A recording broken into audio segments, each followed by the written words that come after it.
Hello, friends. Welcome to episode 1251 of the Locked On Hawks podcast. I am your host, Brad Rowland, coming to you on a Thursday night into Friday. Thank you for joining us, as always, on the podcast. And make us your first listen each and every day. Check us out on Apple Podcasts, Spotify, and YouTube, among other places in the podcast space.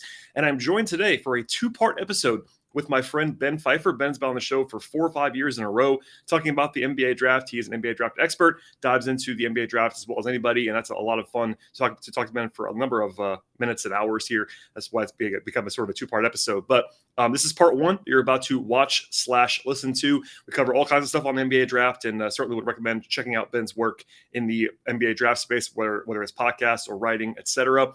Also, I want to go ahead and plug recent podcast episodes I've been joined recently by Kevin Chenard of Hawks.com, Glenn Willis, Peachtree Hoops. Ricky O'Donnell joined me on the last show about the NBA draft from SB Nation. Ricky is very smart as well. And please subscribe to this podcast. Check us out across platforms. I really appreciate all the support, ratings, reviews.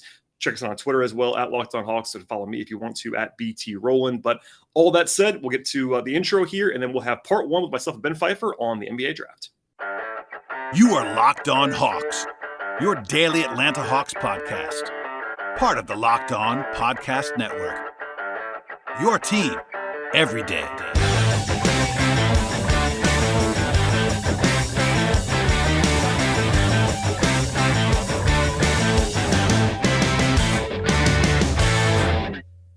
I am joined now by a friend of the podcast, multiple years running guest about the NBA draft. Ben Pfeifer is back. Hello, Ben. How are you? I'm doing well, Brad. I woke up very recently. I think this is 4 years in a row. Yeah, it's something like that. We've been talking for a long time. I appreciate it all the time. Yeah, That's awesome. I'm pretty sure you might have come on twice during the 2020 cycle too, because that was the unending cycle. So that was like 2 drafts so it really was.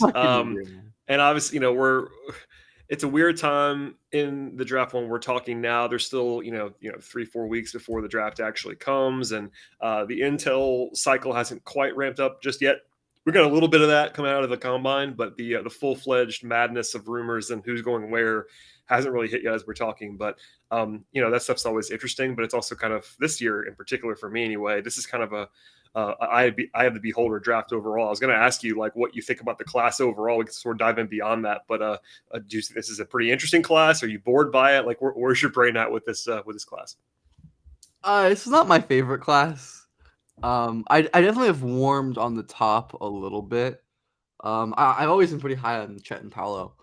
And I'm kind of warming on some of the other guys at the top. But otherwise, I don't think it's a very deep class. The talent from 5 to 20 is pretty below average to me.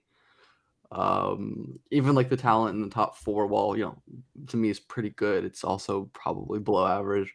No, not the best class, I think, but certainly some quality talent, and some good players that we'll talk about, I'm sure. Yeah, I think that's a good way to kind of get into it a little bit, just because, there is that consensus top 3 or 4 for the most part. Not everybody's top 3 or 4, but most people have those guys up in that range: Chet, Paolo, Jabari, and Jaden Ivey in some order. We're definitely gonna get to those guys. I'm gonna throw a curveball because I know you can actually handle it. And most people are only talking about those guys. We're gonna come back to those guys later on, but I'm gonna turn it around for variability purposes. Do you have any favorite deep sleepers? Let's just get weird right away. Do you have any favorite second round or late first round guys that you seem to be higher than everybody else? I feel like we always do this first. That's fine. It's maybe because I know you can do it, and it's one of those things where not that most people pay attention to the first round. That's what I understand. I am kind of the same way at this point now that especially now that the Hawks are not in the lottery anymore. I just have generally less time to go crazy about the draft. So when I have to use my resources, I focus on guys I need to focus on. And people like yourself that actually have covered the draft and dive into the draft deeply, I can sort of trust to dive into the draft deeply. Yes. Deepish sleepers. I'm a big fan of Orlando Robinson. Fresno State big. Yeah. He is just enormous and very skilled and moves well. You don't find guys who are I'm pretty sure he's true 7 foot size, who can really dribble, and make some complex passes and shoot a little bit and like really moves well in like straight one-on-one situations. He has like a lot of issues with like his athleticism and like some of the feel stuff, and he's certainly like not perfect, but like as like a late round flyer, like a second round flyer, he's certainly one of my favorite guys. David Roddy as well. A favorite of mine as well. I enjoy David Roddy's work. Quite a bit. I love David Roddy, who seems to be like lower on like boards and things than I expected. I think like the perception was that like he had like a bad combine, but like I don't really think that's. I don't know. I thought he was fine. I mean, he also weighs. He was listed weighted at 261 at 6'6" in shoes. So that's he's a very large individual. Yeah, he's got the THT body without the arms. Yeah, I mean, he's not even that. He actually has long arms, just not quite as THT. I think it was like 6'11" wingspan. Like he's got. Sure, he's got I mean, length, it's not freakish arms, but actually Jalen Williams kind of does, but who I'll talk about later at some point, I'm sure. But Roddy is like actually very good. I remember like when I first like was getting into like watching Roddy, I was like, oh, he's like this like big 6'5" college forward. There's like no way he's actually going to be good. And then he's like actually really explosive, and can score in a variety of ways. Can use his handle, can use his strength, which he's going to have to rely on. Can shoot off the dribble a little bit. Can pull from the mid range, can pass out of the post, can pass out of the pick and roll. Is really smart on defense. So I'm like, this guy's actually really good. Mm-hmm. So it's like a mismatch hunting like wing forward. Like I really like him as like a late first kind of guy. But I think he might go later, which would be really nice for a team to snag as well. Yeah, I mean, even the Hawks at 44 in the second round. Like normally, the conventional wisdom is like 45 is kind of the drop off point. It's not always that way, but that's around where it usually is. And the Hawks are right at the end of that range. That's generally what people say. Yeah, I mean, do you think that's the case in this draft? For me, it feels flatter than usual to me. Like people guys that I see on boards like in the 60s and some of these like prominent mainstream people, I think are kind of the same as guys in the late 30s in a lot of ways, but maybe that's just my eye of the beholder thing. Like, do you think there's an actual drop off in that spot like normal, or is it a little bit deeper, or not? Or, I honestly or less like. I think there's maybe. I mean, like I also like don't really watch like 179 million guys that I used to, but like I mean probably at some. Probably. I mean, I think this draft is generally kind of flat outside of like the top. Like I have a pretty hard time separating. Like after like the best guys, like kind of have a hard time separating a lot of the players. I think like generally speaking, like the difference between like 30 and 60 is not as extreme as it maybe is made out to be. I mean, even in this draft, maybe even higher than 30. I've been fond of saying recently, the Hawks pick at 16, and they probably have like 20 guys they can draft at 16 that wouldn't stun me. It's like one of those. It's not a class where you can say people keep asking me like, who are the two guys the Hawks? I'm like, I don't know what they're gonna do. I mean, like 14. Yeah, there's so many, especially when you factor in guys that might fall because like everybody else, every year there's a guy or two that's mocked in the top 10 or 11 that falls to 18, 19. Like it usually just last year was Jalen Johnson fell to 20 like unexpectedly. It fell to the Hawks. So and Sharif fell even, I mean, arguably even further from where he was projected down to where the Hawks got him. I mean, you talked about a couple of guys there. 44, I feel like is a decently valuable pick generally, and the Hawks have that spot. Like there are some guys that I would like dream on in that spot that probably are going to be gone. Like I mentioned on a previous podcast, the Arkansas Jalen Williams is a guy I might like at 44 for the Hawks. I love him. If he were to get there, I don't know if he will, but he might. That's the kind of guy I'm looking for in that. I could see it honestly. I don't. I'm not sure how much like buzz he's gotten or how much teams like him. That would certainly be very cool at 44. I'd like that. Do you this is more just for me. Do you think much of Moussa Diabate? This is Michigan question, that's why I'm asking it. But not really. Body fat champion Moussa Diabate, like 2% body fat or something. Physically impossible, like 2% body fat would like be in the hospital if he actually was that level. Yeah, it's insane. I don't understand body fat stuff. Don't believe the body fat propaganda. None of it's real. You're beautiful the way you are. Yeah, Moussa Diabate and David Roddy play the same position in a lot of ways, which is just all you need to know about basketball. So those guys are I think Musa is like an interesting kind of I'd be okay with him as like a second round flyer. He Yeah. certainly is an interesting mover. Um, and I was kind of impressed with his passing at times, especially like the combine scrimmages he passed well. I didn't really watch a ton of Michigan this year, because I felt like there wasn't like a You ton didn't to miss watch much. for. Yeah. Um, but like I don't know, I don't have like a super strong take on Diabate. No, But that's like okay. I don't know, he seems all right. We'll have more on the draft in just 1 second, but first, a word from our friends at RockAuto.com. The auto world right now has so many makes and models, it's actually impossible for the local chain store dealership to have all the parts that you want for your car or your truck, really even the parts that you need for your car or your truck. And even if they have them, you just want to deal with the people behind the counter at those stores. They want to sell you what they want to sell you, no matter what you actually need. They want to sell you what's in their warehouse, what's better for them. Instead, do what's better for you and check out rockauto.com right now in your pocket or on the go anywhere that you want to, mobilely or on your computer, etc. It's a much better option than anything else you could do in person. And why spend more for the exact same auto parts from a store or dealership when you can actually get the same exact parts for cheaper at rockauto.com? It's a family business. They've been serving customers for more than 2 decades at this point in time, and the prices at rockauto.com are reliably low and always the same for each and every customer. They have all of the stuff that you possibly could want for your car. That includes brake parts and tail lamps, motor oil, even carpet. And rockauto.com has all the stuff that you possibly need in one place. One more time, it's rockauto.com. And when you get there, right, Locked On, and how did you hear about us box? They know that we sent you to them. Amazing selection, reliable low prices, all the parts your car will ever need. Rockauto.com.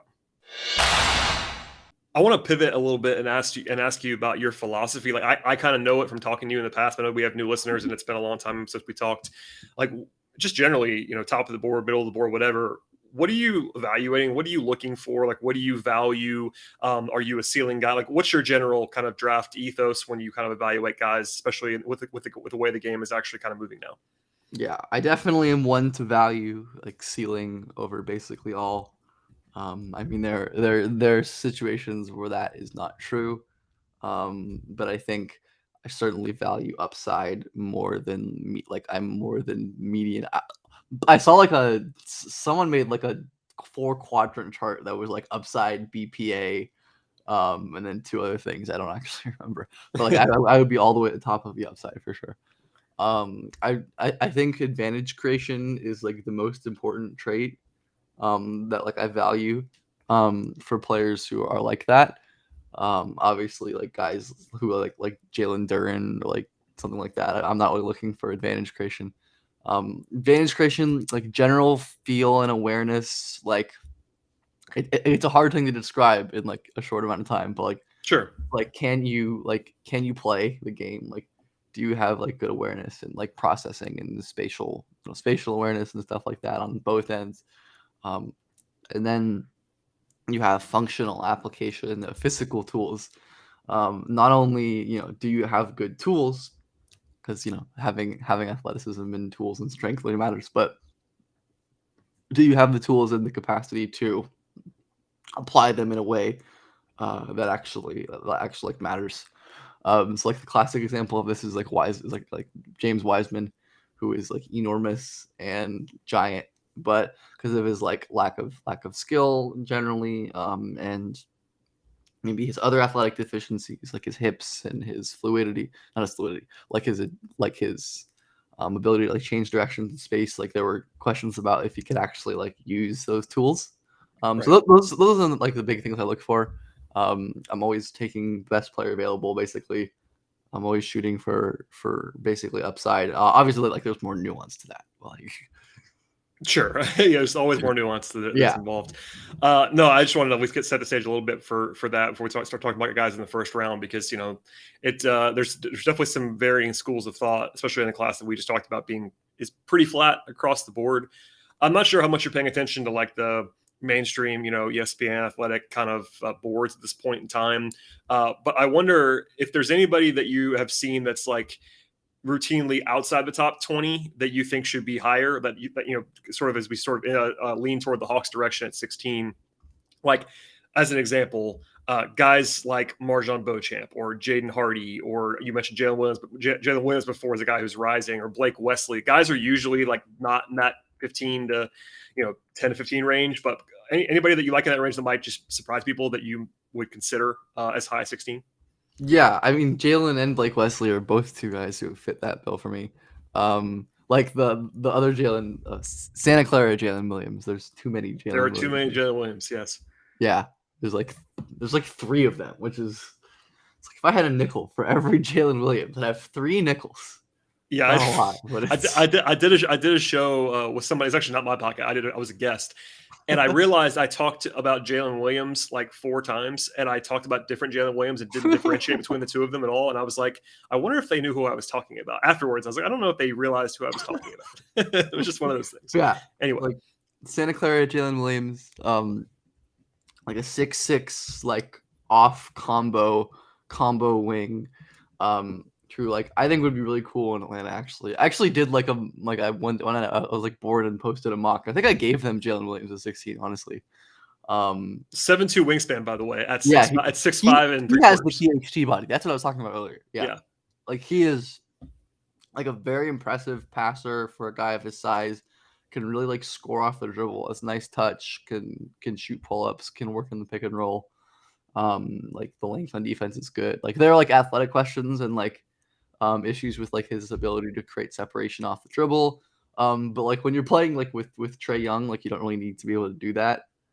At least like not that much. And I think Jalen could also be a guy who like runs the second unit, assuming he works. As a guy who can really run pick and rolls. I like his versatility as kind of like a Bruce Brownie type roller, screener, dunker spot combo wing as well.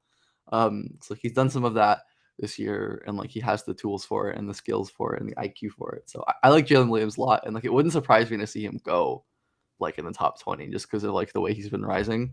He's definitely rising. There's a lot of buzz there. And like I don't think it would be the worst thing in the world if he went in the top 20.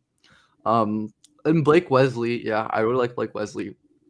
He is like your, again, like this is like my prioritization of upside. I have him like kind of disgustingly high, I think, on my board. But how high is that? Just for reference. I think I have him in like the top 12 or something. Yeah, I actually was looking at him a little bit more recently. I'll let you talk about him more, but like it was striking me when we were talking. I was talking to somebody offline, and it was like, I think he's not necessarily close. I think he's a little bit rawer than you would want, but like if it actually worked with Blake Wesley, he kind of checks like all the boxes the Hawks are looking for, especially with like a creation ability, defense, etc. Like, and for where he's being mocked, you don't often see the guy who like could do all of those things at the same time. That's kind of a rare thing to be falling that for, which is perhaps why you have him higher, I guess. Oh yeah, like there are like a lot of issues. Blake Wesley has a lot of improvement areas. Like the shot is currently inconsistent, and the finishing is problematic, and the passing is inconsistent. But man, like that guy is big and can really create advantages. Like he is so bursty, can get into the paint, can really use his agility and his handle to get to his spots. It's like always in the paint. He's always getting to his spots. And like if you can nurture that and cultivate that. And I don't think like the improvements are that insane. Like I think the finishing is the biggest thing where like he just really lacks lift, and that's probably gonna always be kind of an issue. Like I think the shot is like in a good spot for a guy of his age. Like the intermediate game is in a good spot for a guy of his age. Like you said, like the defense, like at the moment is problematic, but that's the case for most like college freshmen. And the flashes are nice.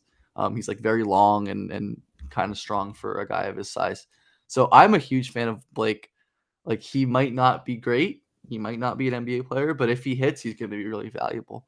As like we continue to see, like every playoffs, like how valuable having creation and consistent like offensive firepower is.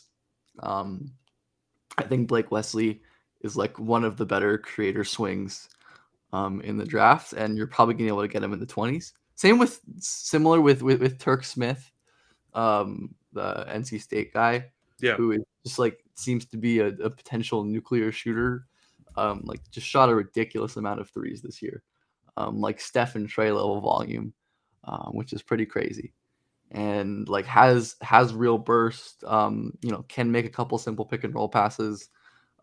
Just another one who like has a long way to go in terms of process and like how they're actually playing the game, but like could be really, really good if their shot hits. Yeah, I have not actually talked about him really at all on the show, but he's a riser in the range now where it wouldn't stun me if you went in the Hawks range.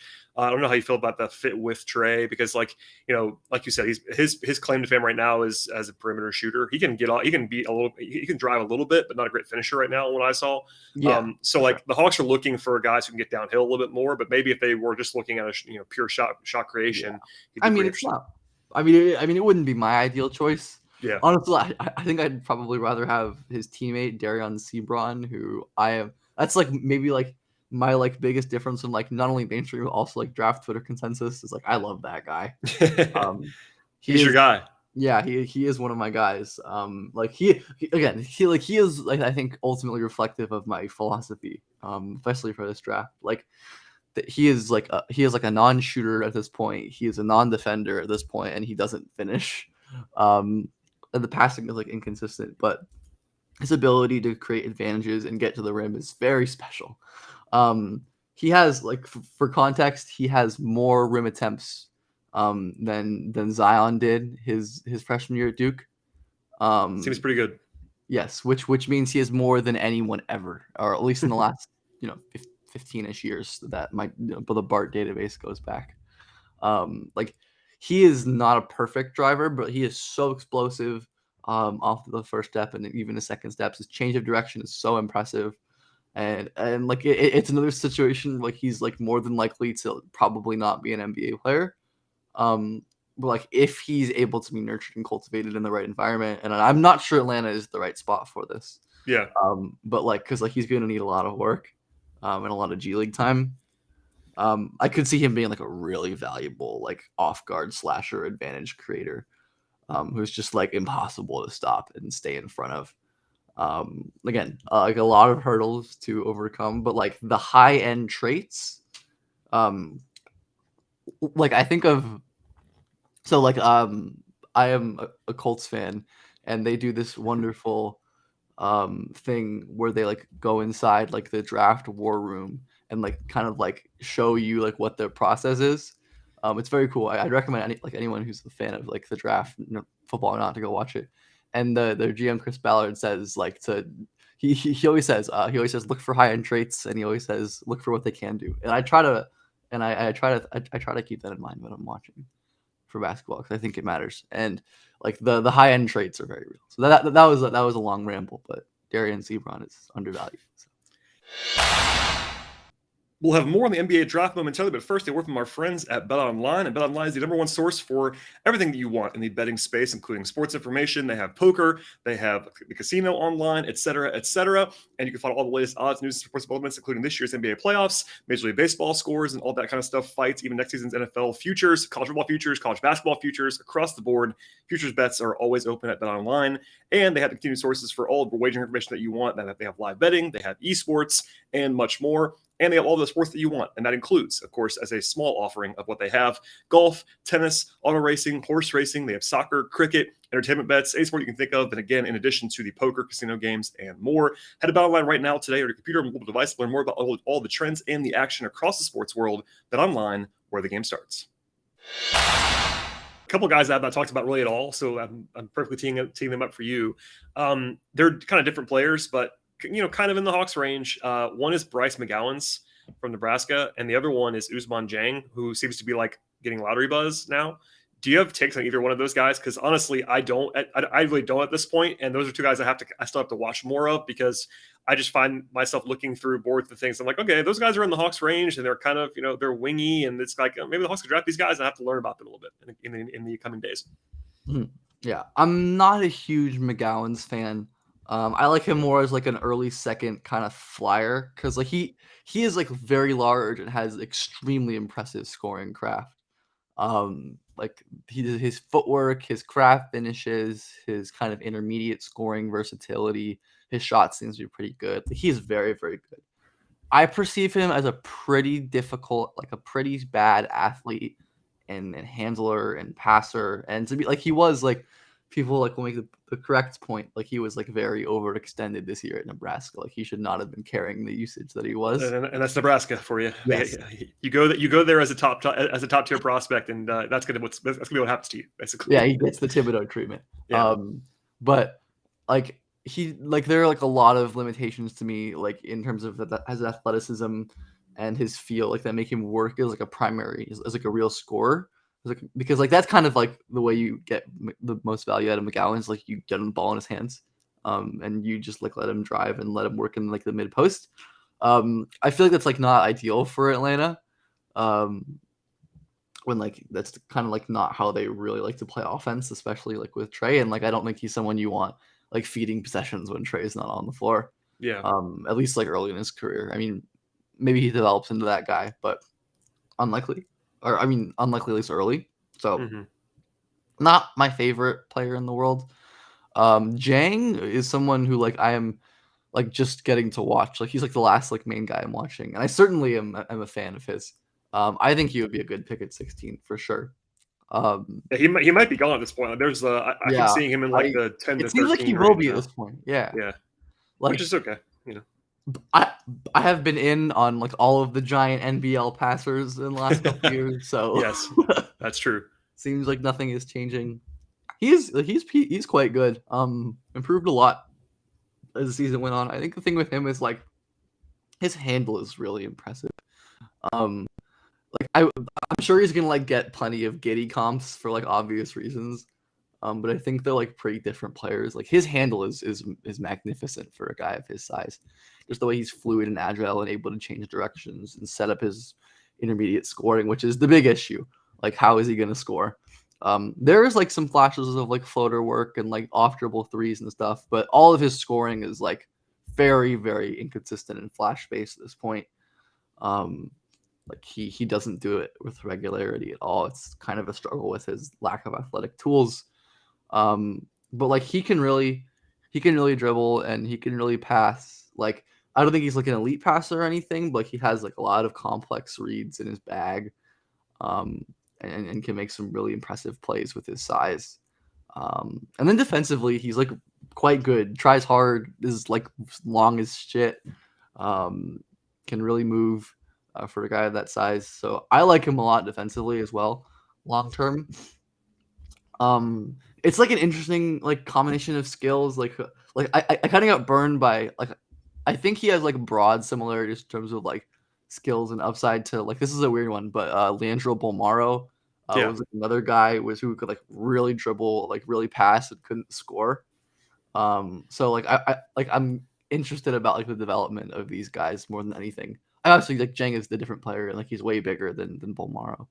And like I still have some Bolmaro belief, but deep down inside you're still but believing. like I don't know. I'm interested. I'm more than anything interested to see how it develops. And like I think if like again like like we've been talking about this for the last 4 years, that like Atlanta is generally a nice place to ease someone's like decision making load because of Trey, but maybe not so much their scoring. So I'm not sure if Jang will be the best there immediately. Like, but if he's like the best player available, I think you certainly take him, and I think he could certainly work long term. Yeah, that all makes sense. I'm gonna group some guys together that probably aren't always grouped together, but they're kind of similar-ish size-wise, and kind of like maybe more shooting guard size that I get asked about a lot. These are in no particular order, but you have Ochai Agbaji, you have Malachi Branham, you have Jaden Hardy, and you have on the high side Johnny Davis if he were to fall, which I don't think is probably going to happen, but he seems to be dipping down a little bit from where he was a few months ago. So those guys are all like between 6'4" and 6'6". They're not really small forward size. Maybe Brandon's a small forward size guy, but in particular, Baji and Davis have some size concerns, and Jaden Hardy is a different player for sure. But anybody of those like strike you as interesting for the Hawks in particular? And do you like any of those guys in this range? God, I think Johnny would be awesome. I mean, He like would be awesome. it seems unlikely, but like he Agreed. also is like kind of like again like fills like the important like guard defense and shot creation void that like the Hawks want all in one. Yep. Like I think he's been pretty undervalued recently, honestly. Like he has his limitations as a scorer, but he can really get his own shot in in all parts of the floor. Should be a good enough shooter and like is one of the better like defenders in this class. Like a real like combo guard wing defender who can move his feet, is strong, is smart as well. Like he would be kind of perfect, honestly. Yeah. Even though like they probably almost certainly aren't getting him at 16. I think so too, and I mean, there's a reason why I'm bringing him up now because like there's this group of guys that I think are gonna all be gone for the Hawks that I would like, and it's Johnny Davis and Jeremy Sohan and Dyson Daniels. That like those three guys, if one of them could fall, I'd be like, all right, that makes your life easier for me. You just take Yeah. whoever falls. And again, maybe it's because I cover the Hawks, but they've had success the last like 5 years in like having a guy just fall to them. Like Jalen just fell to them. John Collins just fell to them. So maybe they're spoiled. But I have my antenna up for that. Like, okay, who's the guy that's just going to fall in their lap this time around? It may not happen, but like those are the three guys for me that it's like they're not going to be mocked in this really range. Cool. Yeah, same thing. That'll be fun. And I love Dyson too. Like that's probably my guy in the whole class in terms of like I really really like Dyson Daniels. He's not gonna fall that far, I don't think. But it just almost. I mean, he's getting like top 5 buzz now. Honestly, yeah, that's obviously a little bit aggressive, but like in particular, I think I've shared my love on this show, or at least my intrigue on this show about Daniels and Sohan. But like I realized Johnny Davis is just like somebody I've never talked about. And like, it seems like it's at least conceivable now he might fall a little bit because he used to get mocked, as you well know, like in the like 6-7 range. And now he's down in the like the late lottery range. And I don't know why, other than like he had kind of a weird ending of the season, but like nothing really changed. I don't think. Yeah. I mean, he just wasn't hitting shots, which is like, that's how it goes. That is how it goes. And he's obviously not the biggest guy in the world too. Like if you think he's more of like, I think he was at 6'4". Yeah. He's like 6'4" and thick. Like he's not a small forward size guy. So no, like, oh yeah, he measured bigger than I thought. He measured, according to the combine stuff, at like 6'5.5" in shoes, which is not too small. It's like 6'4" in socks. Probably. Yep. Cool. Worth noting. Yeah. So beyond Johnny, who I agree with you is not likely to be there. The other guys are more likely to be there. So again, like Ochai Agbaji, Jaden Hardy in particular, those guys are probably going to be available. I know Jaden Hardy has a lot of fans and a lot of detractors. Like I don't know if you've seen this. The chasm on him is very large. People that like him, like have him in the top 8, and then people that don't are like, all right, he's 34 for me. It's like, okay, well, no, there certainly are. Like there are people like I've like seen people who are like still sticking to like the top like 2 guy from like you'll see it more rarely, but like that he was billed in high school, and I certainly fall on the other end of that spectrum, where he's not a guy who I'm very into in the first round. I think it's like an off guard like second round pick. I don't mind him because like the shooting upside is all right. Like he is an interesting off ball shooter. There is some secondary pick and roll ability, but like the scoring is not like the handle and like the finishing ability and the general like awareness and decision making is all pretty problematic to me. And like he's a guy who's like he's like not great at anything. Like he's not a great athlete. He's not a great shooter. He's not a great passer. He's just like okay enough at a lot of these skills, which like can make for like an interesting bench guard to me if you have like the size and the opportunity, but like generally not someone I'm a huge fan of. Has kind of always been like miscast as like a mega shot creator ever since he was in high school and just hitting bullshit all game, every game. I will say he wasn't even the best player on the high school team. That would be Frankie Collins. Wow, former Michigan great Frankie Collins now transferring. But he was so good in high school. I love him.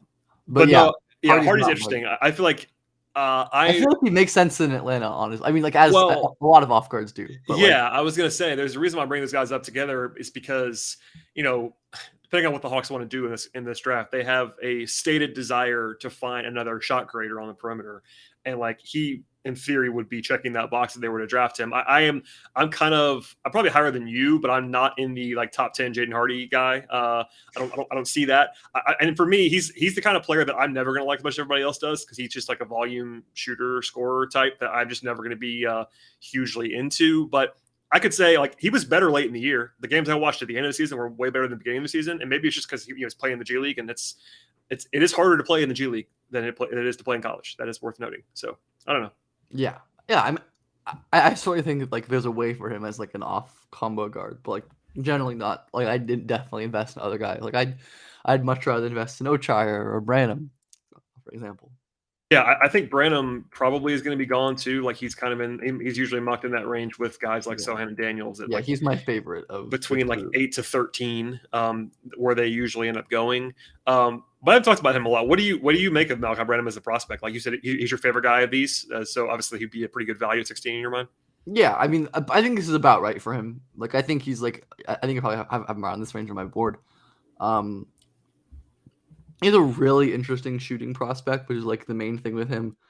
Like a guy who has like a great repertoire of shooting indicators, from his ability to score from the long 2 range, his free throws, his 3-point volume is solid enough. His touch is fantastic from all over the floor, at least just anecdotally speaking. Like there is real shot creation upside for a guy who's like 6'5". Like he does it in a versatile amount of ways, from the mid range, and you hope he extends it out to 3 at the NBA level, which is certainly possible and something many players have done before, as I've kind of talked about lots. The defense is really problematic for me, which kind of holds him out of being like a real solid top 10 kind of guy, or maybe like top 12. Like he is very slow footed. Like the leaping is problematic.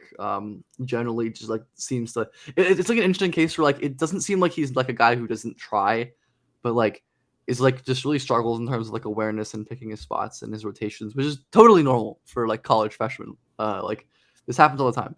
But like to make up for like his lack of tools and like the deficits there, like I think it's a rough proposition to get him to like a good spot on defense. He was quite bad in college. To back that up for you, like, and this is a guy who wasn't supposed to be a top 20 pick this year. He kind of came out of nowhere, and not out of nowhere, but certainly I mean, he was like a low-level 5-star, like high-level 4-star. Something. Yeah, but his defense really was truly bad for most of the season, which doesn't mean it has to be bad. He's pretty long, and he might figure it out. But as a college defender, it was not good. Yeah, and I mean that's certainly like not everything. No. But I do think it matters, and like it's like why why is this guy bad at defense rather than like just he is bad at defense. So you got to that's important. It's important to figure out why, especially when evaluating a guy playing college versus where he's going to be in the pros. And he's I think he's 19, like he's pretty young. So yeah, exactly. Yeah, long way to go there. All right, that's it for part 1 of this 2-part competition with myself and Ben Pfeifer. As a reminder, part 2 should be in your feed right now. So go ahead and click on over to that, whether it be on the audio side or the video side on YouTube. Please subscribe to this podcast on any kind of platform that you prefer. That includes Spotify, Apple Podcasts, YouTube, Stitcher, and more. Follow Ben's work. Follow my work if you'd like to at BT Rowland on Twitter. Follow the show on Twitter at Locked On Hawks. And one more time, click on over to part 2. It's available right now. We'll see you next time.